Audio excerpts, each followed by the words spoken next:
This one is the underpass, and I like the ambiance in here, and of course the light is so yellow. So let's go up and let's find out what's going on in here.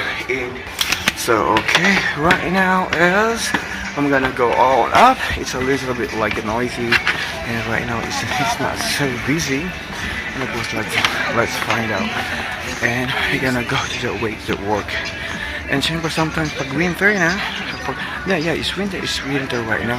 And po pag holiday ng ganito, saan mo gusto magpunta? Like punta ka sa mga laruan ng mga ganito, you go in the restaurant, and of course, or maglaro ka sa mga arcade. Also, or you can go in the karaoke. And mostly our Korean friends, they going to their countryside to their parents for the family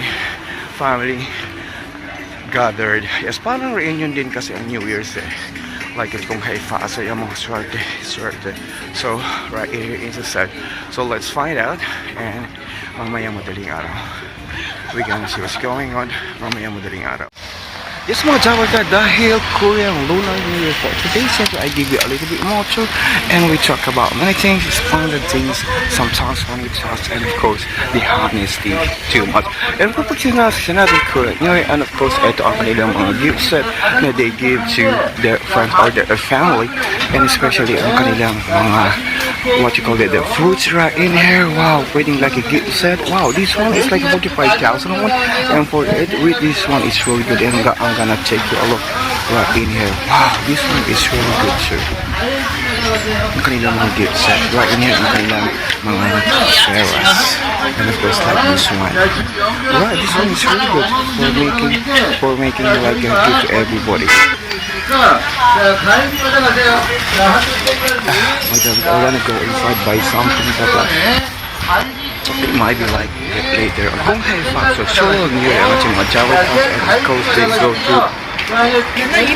go to the place and they make a party, or they spending time with their family, or sa ating mga Korean friends that they work in the city, they go and they go back to the countryside to spend time kanilang Solar New Year. Solar New Year, this one is the Chinese New Year.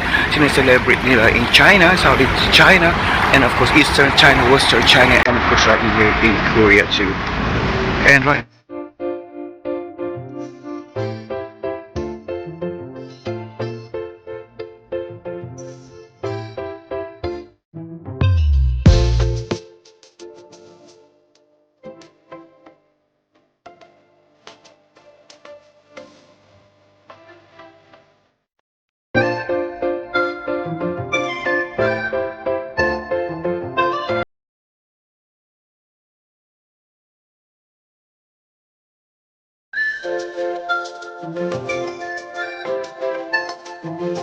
Right now it's not so much busy. It might be like later on I'll give a little bit more to right inside, like sa Sultan Entertainment District. Because right now I'm in here, and it is this one, kanilang mga nihama, o nagsipaglalabasa ng mga foods nila right in here. That's a Chinese food. Wow, we are not in China, I'm here in KR. Jawarga, we always inspired.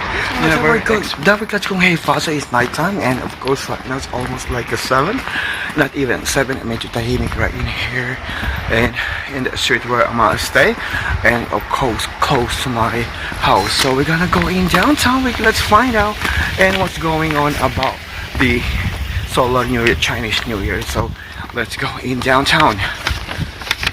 Yes mga Jawarga, so I'm in here, my favorite spot, and this one is the underpass, and I like the ambiance in here, and of course the light is so yellow. So let's go up and let's find out what's going on in here. So okay, right now is I'm gonna go all up. It's a little bit like noisy, and right now it's not so busy. And of course let's find out. And we're gonna go to the way to work. And syempre sometimes pag winter na, it's winter right now. And po pag holiday ng ganito, saan mo gusto magpunta?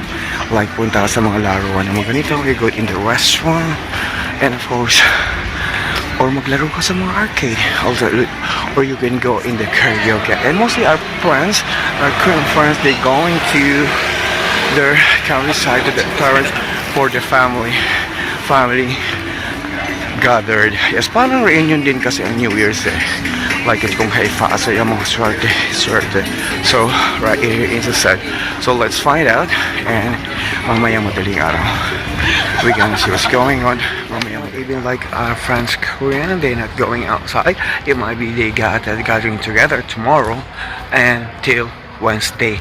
But ang ating mga Tabarka, they start the vacation, start like a weekend, and they start yesterday, and because it's Tuesday na in here in KL. Siyempre sa inyo pong lahat dyan sa Pilipinas, siyempre ang Kung Hei Fa Soy, ang Chinese New Year, they celebrate din dyan sa Chinatown. Yes, ang mga naniniwala sa mga swerte, sa mga alas swerte. Siyempre, ang mga naniniwala sa mga sorte, sa mga alas sorte, syempre asa sa ating lang yan. But syempre wala namang mawawala. We will leave that one. And first of all, ang ating kasipagan ng ating kaya mana. Syempre usapang kasipagan, syempre isa ka dyan. Syempre like in our business, pag hindi tayo mag effort, syempre hindi magiging ang ating negosyo. Second, if we not study hard, how can we achieve our goal? If we not work hard, how can we achieve and of course to make money? Siyempre, lagi nating tandaan ang ating kasipagan. Once again, ang ating kasipagan. Wherever we go, tulad mo isang breadwinner, tulad ko isang breadwinner. Siyempre, lagi natin tatandaan, and I'm always saying, we need to be more humble and patient wherever we go. Siyempre, hindi naman lang mawawala kung maniniwala tayo sa mga swerte. Siyempre, sa mga alas swerte. Pag swerte, ibig sabihin, you are lucky. We are lucky because we work hard like you. And financially, kaya tayo ng ibang bansa. And of course, emotionally, we need to be strong and mentally healthy. Yes, hindi mo wala kung maniniwala tayo superstitious, di ba? Uy, syempre, kung Kung Hei Fa Soy, hindi mawala ang mga tikoy. Syempre, ang mga foods, lahat na and gathering together, or magsuot ka ng pula, ika nga, or yung mga, what you call that, sometimes we wondering, like, ano bang pampaswerte this year? Yung mga prutas, like sa hapagkainan, and of course, bago natin mabibili, syempre, at makakamit ng lahat ng yan, we need to be work hard, patient, and humble to make money to buy our foods and to send money back home in the Philippines wherever we go. Kung Hei Fa Soy, siyempre sa inyo pong lahat, Happy New Year. Happy New Year po sa inyo lahat. And of course, this is the good, and of course we need to be more and more strong at more patience wherever we go sa buong mundo. Siyempre, kailangan natin talagang maging matatag para maging matatag, or maging when we wake up in the morning, kasi kailangan natin maging masipag para sa ating kinabukasan. Parang pag-ibig lang yan eh. Di ba? Parang ako paikot-ikot, umiikot-ikot. Kasi Kung Hei Fa Soy nga eh, ang Lunar Chuseok is Chuseok, that was I think Thanksgiving Day, that was on November past, and at the February 16, 17, 18 hanggang next week meron pa rin sila mga celebration right in here in KR, and of course vacation ng ating mga Jobbercats, lalo na yung mga ating mga Jobbercats that they work in a factory. Yes, so syempre I'd like to invite you to come and see me. Uy, syempre we always inspired, never expired. Syempre, saan ka pupunta? You're wondering to go a party, yes. Well, you're wondering to drink something, or make happy, or manood kang banda. Kung mahilig kang magsayaw, syempre, best hip hop dance. I would like to invite you to club with Aro, okay? And of course, to join trending dance hip hop. Syempre mga Jabber, kasi ako ay mamamalam na. Once again, Kung Hei Fa Soy, the Solar New Year right in here in Korea at the month of February 16, 17, 18, and of course 2026. Sa inyo pong lahat, Happy Chinese New Year. Kung Hei Fa Soy, and this is your Queen Angel, never tired to share my story. Paalam po sa inyo lahat. And of course, subscribe or leave a comment down below.